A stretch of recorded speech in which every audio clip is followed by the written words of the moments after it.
never had a sip of alcohol, No. never tried any drugs. No.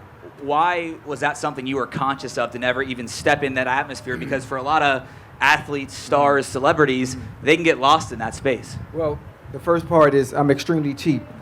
And That McDonald's dollar menu, baby. That too. And when you look at the price of alcohol, it's expensive for one. And growing up, I can tell since we family, I can tell you guys. Growing up, my mom was an alcoholic, and she drank extremely heavy. And seeing her become someone I didn't even recognize when she was consumed with alcohol is probably one of the reasons why I stayed away from it as I was younger. So once I grew up, I just shied away from it, even though I was in atmospheres when it usually catches you in high school and usually catches you in college.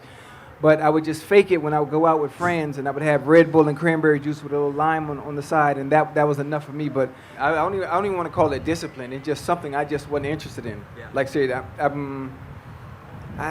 dog, it's expensive. It is. You can check my bank I'm account. serious. It is. It's this funny thing. I had a budget that I stuck to, and I never went over that budget.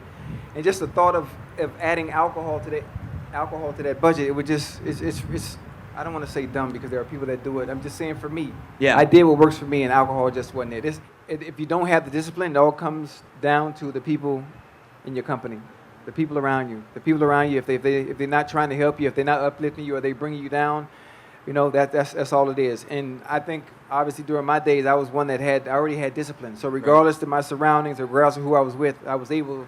I didn't go into those things. But for those who do have a problem with it, check your friends. It's normally the people closest to you. Yep.